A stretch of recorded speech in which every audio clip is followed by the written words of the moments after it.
Hello friends, welcome to study tricks.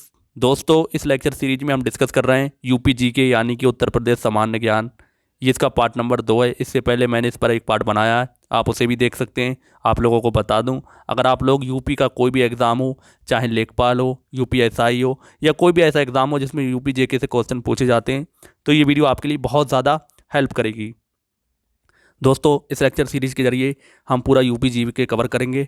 जहां map की ज़रूरत होगी हम वहां मैप देखेंगे, और जहां ट्रिक की ज़रूरत होगी वहां हम ट्रिक से भी याद करेंगे। तो आप लोगों से रिक्वेस्ट है, ज़्यादा से ज़्यादा शेयर करें। तो चलिए स्टार्ट करते हैं। तो सबसे पहले हम आज देखेंगे जो यूपी के 4 पार्ट हैं: पश्चिमी प्रदेश, बुंदेलखंड, अवध प्रदेश, पूर्वांचल। तो इन्हें आप अपने माइंड में ध्यान रखेंगे कौन सा पार्ट किधर है। इसे लेकर एग्जाम में क्वेश्चन पूछ लेते हैं कि कौन सा जिला किस में मौजूद है। दोस्तों, जैसा कि आप सब जानते हैं, हम डायरेक्शन बनाते हैं। ये आपका कौन सी डायरेक्शन हो गई? ये हो गई आपकी पूर्वी, और ये पश्चिमी, और ये उत्तरी, और ये दक्षिणी। तो यूपी का जो पश्चिमी है, तो पश्चिमी कहाँ पर है? ये है। तो इसे हम क्या कहते हैं? पश्चिमी प्रदेश। अगला ये क्या है? पूर्वी। तो इसे हम क्या कहेंगे? इसे हम कहते हैं पूर्वी प्रदेश, लेकिन हम इसे कहते हैं पूर्वांचल। और जो बीच का बच जाता है इसे हम कहते हैं अवध प्रदेश। कौन सा? अवध प्रदेश। और जो नीचे रह जाता है इसे हम बोलते हैं बुंदेलखंड। अब आपसे एग्जाम में ये क्वेश्चन पूछते हैं कि कौन सा जिला बुंदेलखंड में है, कौन सा पश्चिमी प्रदेश में है, कौन सा पूर्वांचल में। तो एक नज़र हम जिलों को देख लेते हैं। तो सबसे पहले हम बात कर लेते हैं पश्चिमी प्रदेश की। तो आप देख सकते हैं पश्चिमी प्रदेश की बाउंड्री, ये आपकी पश्चिमी प्रदेश की बाउंड्री है। तो इसके अंतर्गत कौन कौन से ज़िले हैं आप देख सकते हैं: सहारनपुर, मुजफ्फरनगर, बिजनौर, मेरठ, बागपत, गाज़ियाबाद, बुलंदशहर, गौतम बुद्ध नगर, अलीगढ़, बदायूं,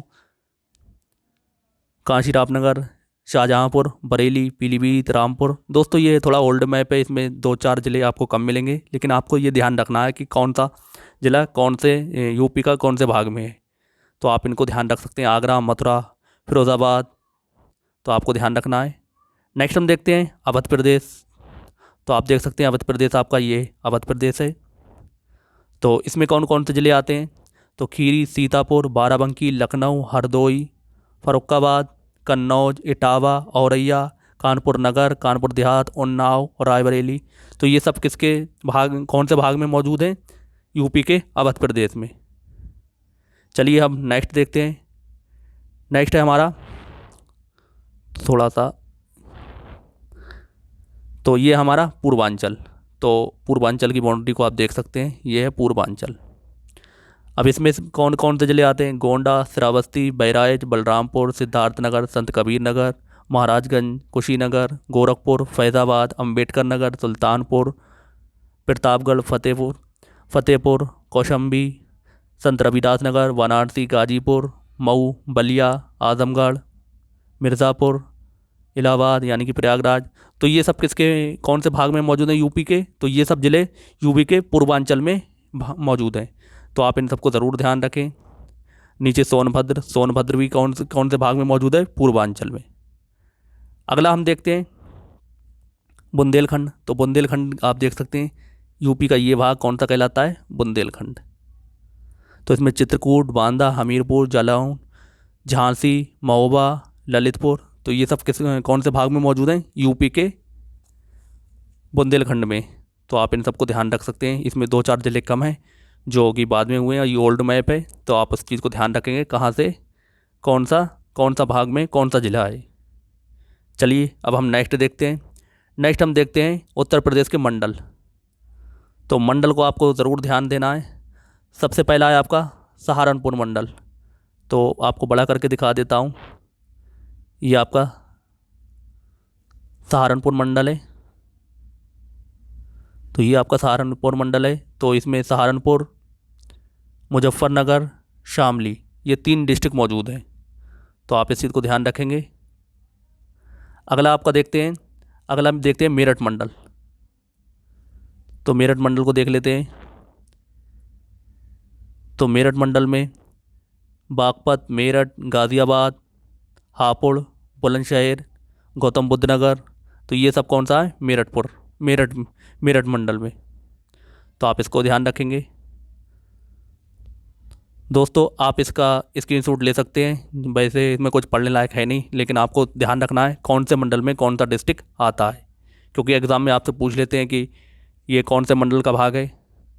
तो आपको ये पता होना चाहिए कौन से मंडल में कौन सा ज़िला आता है।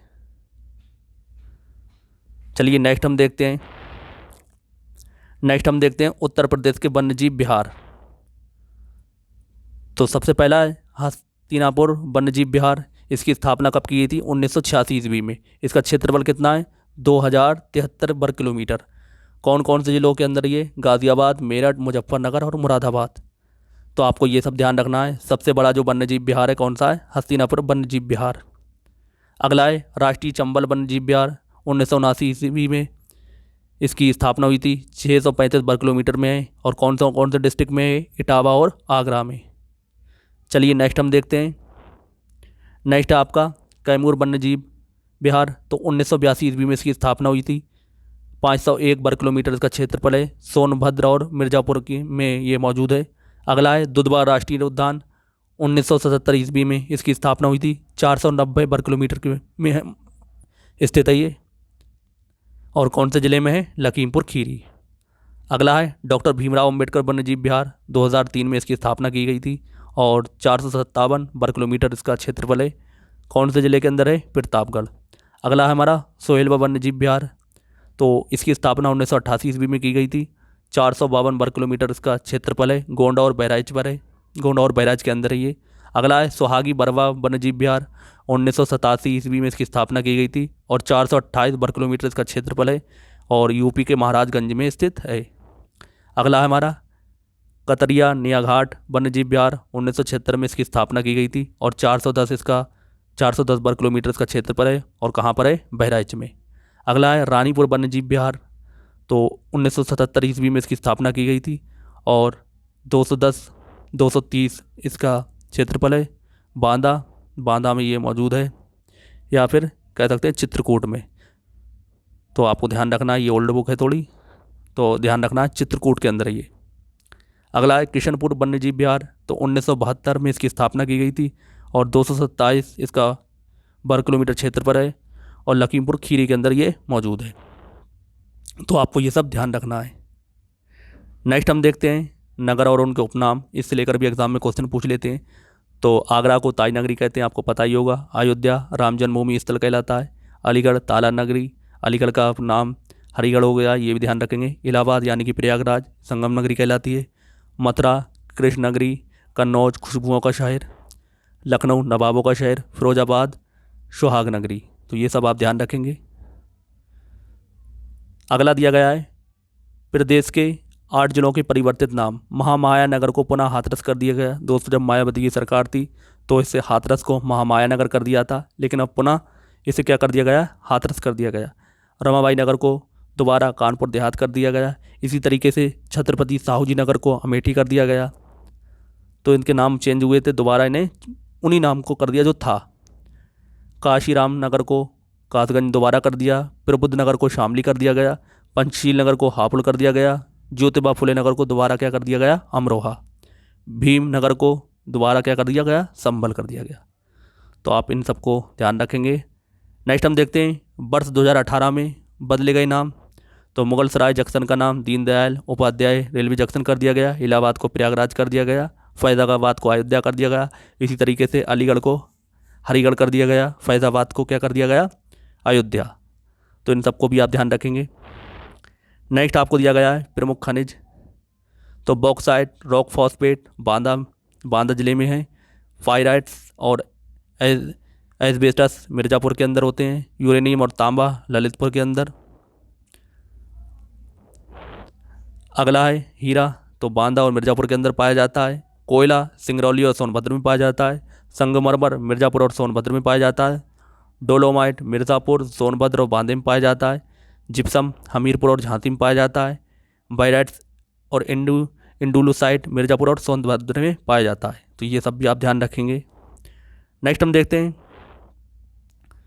बहुउद्देशीय परियोजनाएं।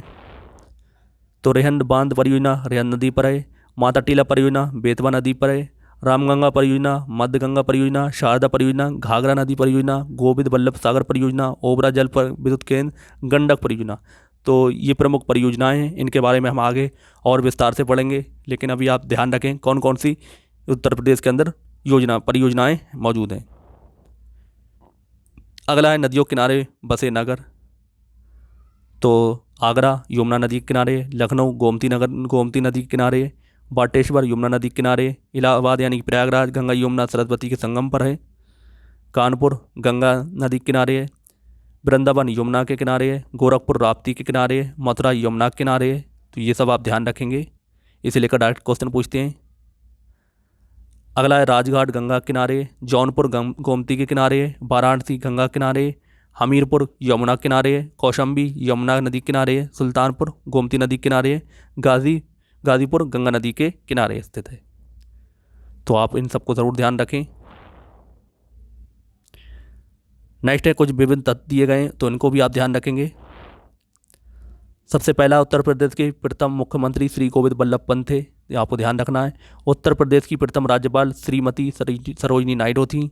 उत्तर प्रदेश विधानसभा के प्रथम अध्यक्ष कौन थे? राजश्री पुरुषोत्तम दास टंडन। तो आपको इनको भी ध्यान रखना है। और आप कौन है? हृदय नारायण। अगला है उत्तर प्रदेश विधान परिषद के प्रथम सभापति चंद्रभान थे। उत्तर प्रदेश की प्रथम महिला मुख्यमंत्री श्रीमती सुचिता कृपलानी थी। उत्तर प्रदेश का एकमात्र आणविक परियोजना कहाँ पर है? नरोरा, जो कि बुलंदशहर के अंदर स्थित है। अगला है प्रदेश का सबसे बड़ा औद्योगिक नगर कानपुर है। नेक्स्ट हम देखते हैं सबसे बड़ा दरवाज़ा बुलंद दरवाज़ा फतेहपुर सीकरी में है। महात्मा बुद्ध ने अपना प्रथम उपदेश सारनाथ वाराणसी 10 किलोमीटर दूर में दिया था। स्वतंत्रता का प्रथम संग्राम 1857 ईस्वी मेरठ से में हुआ था। जो 1857 की क्रांति शुरू हुई थी, कहाँ से हुई थी? मेरठ की छावनी से। अगला है काशी विद्यापीठ में पठन पाठन 1921 ईस्वी में महात्मा गांधी ने आरंभ किया था। तो आप ये भी ध्यान रखेंगे। नेक्स्ट है हमारा अयोध्या का प्राचीन नाम अयोध्या था। प्राचीन काल में कन्नौज को कन्न कवच के नाम से भी प्रसिद्ध था, ये भी आप ध्यान रखेंगे। नेक्स्ट हम देखते हैं उत्तर प्रदेश का इतिहास।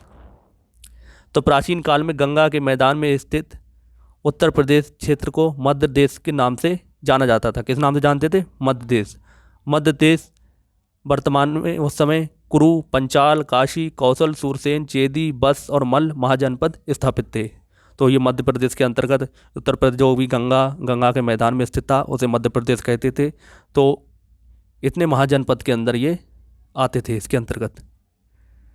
नेक्स्ट हम देखते हैं मिर्ज़ापुर, बुंदेलखंड और प्रतापगढ़ के सराय नहर क्षेत्र में खुदाई के परिणामस्वरूप प्राप्त प्राचीन और नवीन पाषाणकालीन औजार हथियार मेरठ आलमगीर में जो हड़प्पाकालीन वस्तुएं मिली हैं उनसे ज्ञात होता है यहाँ का इतिहास बहुत ही प्राचीन है। जो हड़प्पा कालीन की जो थी यूपी के किस नगर से मिली थी? मेरठ के आलमगीरपुर से। अगला है मध्य पाषाणकालीन मानव में अस्थि पंजर के कुछ अवशेष प्रतापगढ़ के सराय नहर राय तथा महिदा नामक स्थान से प्राप्त हुए थे। तो आपको ध्यान रखना है। नेक्स्ट हम देखते हैं मध्य पाषाण युग के विशिष्ट औजार सूक्ष्म पाषाण पत्थर के परिकार भी और औजार भी दक्षिणी उत्तर प्रदेश में पाए जाते हैं। तो आपको ये भी ध्यान रखना है। दोस्तों इलाहाबाद जिले यानी प्रयागराज जिले के नवपाषाण स्थलों की ये विशेषता है कि यहाँ ईसा पूर्व 6ठी शताब्दी में भी चावल का उत्पादन होता था। तात्कालीन बर्तनों में पॉलिश वाला मृदभांड, घूसल मृदभांड, मध्यवर्ण आदि अतरंजी खेड़ा, राजाघाट, कौशाम्बी के शोक भी मिले हैं। तो इसको भी आप ध्यान रखेंगे। नेक्स्ट हम देखते हैं नवीनतम खोजों के आधार पर भारतीय उपमहाद्वीप में प्राचीनतम कृषि के साक्ष्य वाला स्थल संत कबीर जिले में स्थित लघुरा देव है। तो आपको ध्यान रखना जो प्राचीन में कृषि के साक्ष्य कहाँ से मिले हैं? लघुरा देव से, जो कि संत कबीर नगर जिले में स्थित है। अगला पॉइंट हमारा जब बाहर से आर्य आए उन्होंने सबसे पहले भारत में सप्त सिंधु या 7 नदियों द्वारा सिंचित प्रदेश की बस्तियाँ बनाई। अगला पॉइंट दिया गया है प्रारंभ में कुछ प्रमुख घरानों के नाम इस प्रकार थे: पुरु, तुर्बुस, यदु, अनु, द्रोहा। ये 5 घराने पंचजन कहलाते थे। तो आपको ध्यान रखना है पंचजन के अंतर्गत ये पुरु, तुर्बुस, या यदु, अनु और द्रोहा आते हैं। धीरे धीरे आर्य पूर्व की ओर अग्रसर होने लगे। कौशल और विदेह पर ब्राह्मणों और क्षत्रियों द्वारा अधिकार कर लिया गया। इसका वर्ण शतपथ ब्राह्मण में है। तो आपको ध्यान रखना है, कौशल और विदेह पर ब्राह्मणों ने जब क्षेत्रीय अधिकार कर लिया था, इसका वर्ण किसके अंदर किया गया है? शतपथ ब्राह्मण में। नेक्स्ट पॉइंट देखते हैं। नेक्स्ट पॉइंट हमारा दिया गया है, धीरे धीरे सप्त सिंधु का महत्व कम होता गया और आर्यों को सरस्वती और गंगा की उपजाऊ भूमि ने आकर्षित किया। यही उनकी संस्कृति, साहित्य, आध्यात्मिक और राजनीति का केंद्र बना। यहाँ कुरु, पंचाल, काशी और कौशल अवध राज्य थे। तो आपको ये भी ध्यान रखना है। नेक्स्ट हमारा, वैदिक काल में इसे महर्षि देश के नाम से पहचाना जाता था। किस नाम से पहचाना जाता था? महर्षि देश से। तो इस लेकर भी एग्जाम में क्वेश्चन पूछ लेते हैं। अगला दिया गया है, सभी राज्य परस्पर युद्धरत थे। कौशल ने काशी और अवंती ने बस पर अधिकार कर लिया था। अगला पॉइंट हमारा, बाद में कौशल ने अवंती को भी मगध द्वारा अपने राज्य में मिला लिया, जिसके कारण मगध राज्य सर्वशक्तिशाली हो गया। मगध पर क्रम हर्यक, शिशुनाग, नंदवंश का राज रहा था। तो ये आप हिस्ट्री में पढ़ते होंगे। तो यहाँ पर यूपी से रिलेटेड बात करी जाएगी। अगला दिया गया है, ईसवी पूर्व 6ठी शताब्दी में उत्तर प्रदेश दो नए धर्मों जैन और बुद्ध धर्म के संपर्क में आया। इस काल में गौतम बुद्ध, महावीर, मक्खली पुत्र घोषाल, अन्य महान विचारकों ने उत्तर प्रदेश में क्रांति कर दी।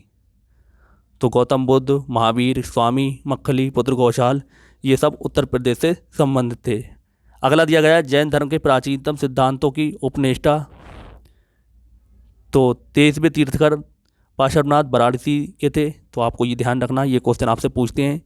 तो जैन धर्म के जो 23वें तीर्थंकर थे पार्श्वनाथ, कहाँ उनका जन्म कहाँ हुआ था? वाराणसी के अंदर। नेक्स्ट हम देखते हैं, जैन धर्म के 24वें तीर्थंकर महावीर स्वामी का जन्म बासाड़ वैशाली में हुआ था, किंतु उनकी अनुयायियों की संख्या उत्तर प्रदेश में काफ़ी थी। तो आपको ध्यान रखना है। नेक्स्ट हम देखते हैं, उत्तर प्रदेश के मथुरा में कंकाली टीले के भग्नावशेषों से किसी समय पर निर्मित एक भव्य जैन स्तूप का पता चलता है।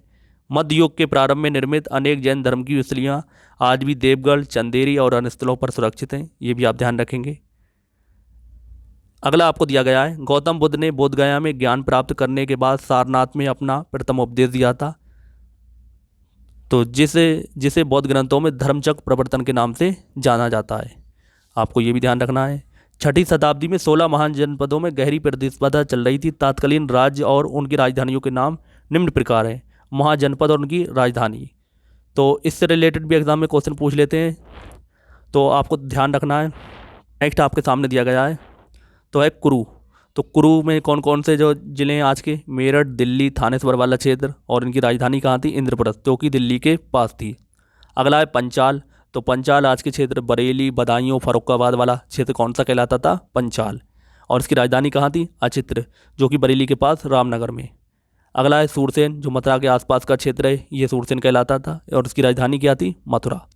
अगला है बत्स, इलाहाबाद के आसपास का क्षेत्र बत्स कहलाता था, यानी कि प्रयागराज के जो आसपास का क्षेत्र था क्या कहलाता था? बस। और इसकी राजधानी कौन सी थी? कौशाम्बी, प्रयागराज के पास कोसम। अगला है कौशल। तो अवध का जितना भी क्षेत्र है सब कौशल कहलाता था। मैंने अभी आपको बताया था अवध का क्षेत्र। तो इसकी राजधानी साकेत, जो कि अयोध्या में, और श्रावस्ती गोंडा में, कुशीनगर कसिया और पाबा पंडरौना में। अगला है काशी। तो काशी वाराणसी का क्षेत्र काशी कहलाता था। और इसकी राजधानी कहाँ थी? बनारस। अगला है अंग, भागलपुर का क्षेत्र हमारा अंग कहलाता था। और इसकी राजधानी कौन सी थी? चंपा। अगला है मगध, दक्षिण बिहार, सब ये मगध कहलाता था। तो गिरिब्रज, राजगृह, बिहार शरीफ के पास राजगीर, तो ये सब इसकी राजधानी थी। अगला है ब्रज्जी, जिला दरभंगा और मुजफ्फरनगर वाला क्षेत्र ब्रज्जी कहलाता था। इसकी राजधानी थी मिथिला, जनकपुर, नेपाल की सीमा पर, और वैशाली, जिला मुजफ्फरपुर में। अगला है चेंदी। तो बुंदेलखंड, जो नीचे का भाग था यूपी का, जो मैंने आपको बताया था, जो इस तरीके से था, तो वो कौन सा कहलाता था? बुंदेलखंड, यानी कि चेदी। इसकी राजधानी थी शक्तिमती, संभवतः बांदा के पास, जो बांदा के पास थी, मौजूद थी। अगला था मत्स्य। तो जयपुर का जो जितना भी क्षेत्र था राजस्थान के अंदर, तो वो मत्स्य कहलाता था। इसकी राजधानी विराट, जयपुर के पास ही थी। नेक्स्ट हम देखते हैं असमक, गोदावरी घाटी के पास, तो इसकी राजधानी पांड्या थी। अगला है अवंती, जो मालवा का क्षेत्र सभावंती कहलाता था और इसकी राजधानी कौन सी थी? उज्जैनी यानी कि उज्जैन। अगला था गंधार, पश्चिमोत्तर क्षेत्र में जो पाकिस्तान में है। इसकी राजधानी तक्षशिला रावलपिंडी के पास थी। अगला था कंबोज, तो राजापुर इसकी राजधानी थी। स्थान इसका अज्ञात है। तो ये सब आप ध्यान रखेंगे। नेक्स्ट हमारा बौद्ध धर्म के प्रवर्तक गौतम बुद्ध का जन्म नेपाल के लुम्बिनी नामक स्थान पर हुआ था। ये भी आप ध्यान रखेंगे। बुद्ध ने अपने जीवन में सर्वाधिक उपदेश कौशल देश की राजधानी श्रावस्ती में दिए थे। श्रावस्ती कहाँ पर है? उत्तर प्रदेश के अंदर। महात्मा बुद्ध ने अपने जीवन के अंतिम पड़ाव कुशीनगर पहुंचे, जहां 483 ईस्वी में 80 वर्ष की आयु में इनकी मृत्यु हो गई, जिसे बौद्ध ग्रंथ में महापरिनिर्वाण के नाम से जाना जाता है।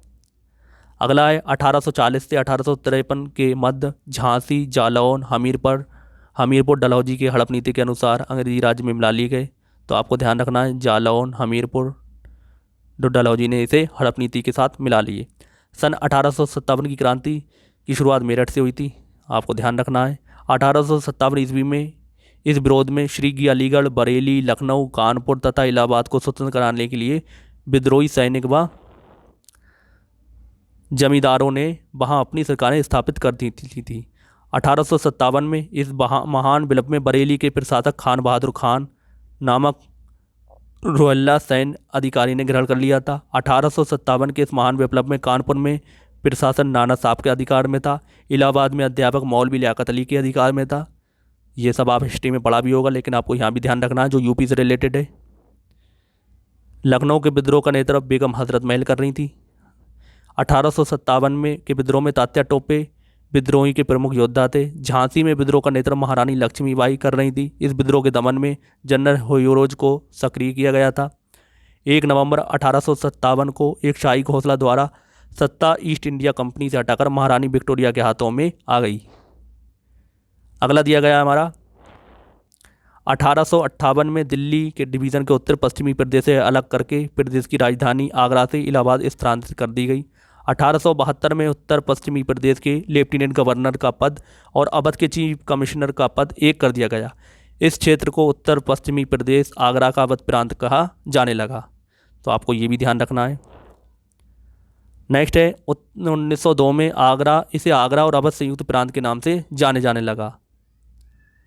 सन 1923 में चित्तरंजन दास और मोतीलाल नेहरू ने इलाहाबाद में स्वराज पार्टी की स्थापना की थी। तो आपको ये भी ध्यान रखना है, स्वराज पार्टी की स्थापना इलाहाबाद में की गई 1923 में। किसने की? चित्तरंजन दास और मोतीलाल नेहरू ने। भारतीय राष्ट्रीय कांग्रेस के उत्तर प्रदेश में सन 1947 से लेकर अब तक कुल कितने 9 अधिवेशन हुए हैं। तो ये एग्जाम में क्वेश्चन पूछते हैं, कांग्रेस के यूपी के अंदर कितने अधिवेशन हुए थे? 9 अधिवेशन। 5 फरवरी 1992 को गोरखपुर स्थित चौराचारी नामक स्थान पर एक भीड़ ने क्या किया था? एक थाने को फूंक दिया था।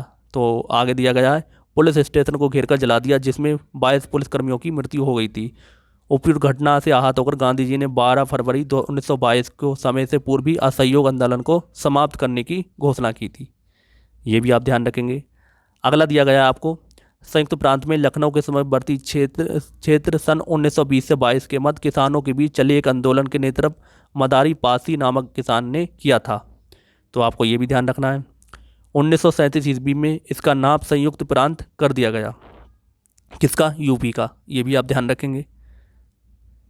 इसका वर्तमान नाम उत्तर प्रदेश 12 जनवरी 1950 को शुरू हुआ। अगला दिया गया आपको, राज्य पुनर्गठन आयोग की सिफारिशों के अनुसार संयुक्त प्रांत का नाम बदलकर उत्तर प्रदेश कर दिया गया। 1 नवंबर 1956 को राज्य का वर्तमान स्वरूप अस्तित्व में आया। यानी कि यूपी का स्थापना दिवस कब मनाया जाता है? 1 नवंबर को। उत्तर प्रदेश का विभाजन करके 9 नवंबर 2000 को उत्तराखंड के नाम का एक नए राज्य का निर्माण हुआ। तो दोस्तों आपको ध्यान रखना है, 9 नवंबर 2000 को यूपी के 13 जिले काटकर एक नया राज्य बनाया गया, जिसका नाम क्या रखा गया? उत्तराखंड। अब देखते हैं उत्तर प्रदेश में जो प्रमुख कांग्रेस के अधिवेशन हुए थे। तो सबसे पहला हुआ 1888 ईस्वी में। आपको ध्यान रखना है किस जिले में हुआ? इलाहाबाद में, यानी कि प्रयागराज में। इसके अध्यक्ष कौन थे? George Yule. 1892 में हुआ, ये भी इलाहाबाद में हुआ। इसके अध्यक्ष कौन थे? WC बनर्जी। अगला कब हुआ? 1910 में, इलाहाबाद में। तो इसके अध्यक्ष कौन थे? सर विलियम वेंडरवन। अगला हुआ 1899 में, तो ये पहले दे रखा है। तो ये लखनऊ में हुआ, इसकी अध्यक्षता किसने की? रमेश चंद्र दत्त ने। अगला 1916 में लखनऊ में हुआ, अंबिकाचरण मजमूदार ने इसकी अध्यक्षता की थी। 1936 में हुआ, तो ये भी लखनऊ में हुआ, पंडित जवाहरलाल नेहरू ने इसकी अध्यक्षता की थी। अगला 1925 में कानपुर में हुआ, इसकी अध्यक्षता श्रीमती सरोजिनी नायडू ने की। अगला 1905 में बनारस में हुआ, इसकी अध्यक्षता किसने की थी? गोपाल कृष्ण गोखले ने। अगला 1946 में हुआ, कहाँ पर? मेरठ में। इसकी अध्यक्षता किसने की? आचार्य JB कृपलानी ने। तो आपको ये सब ध्यान रखना है। तो दोस्तों इस वीडियो में इतना ही रहने देते हैं, नेक्स्ट वीडियो में हम आगे से कंटिन्यू करेंगे। इसी तरह के से हम यूपी GK के पार्ट आपको प्रोवाइड कराते रहेंगे। उम्मीद करेंगे आपको अपने आने वाले एग्जाम में ज़रूर हेल्प मिलेगी। तो आप लोगों से रिक्वेस्ट है, वीडियो को लाइक और शेयर करना ना भूलें, और चैनल पर पहली बार आए हो तो चैनल को सब्सक्राइब ज़रूर करो। मिलेंगे नेक्स्ट वीडियो में, तब तक के लिए जय हिंद, जय भारत।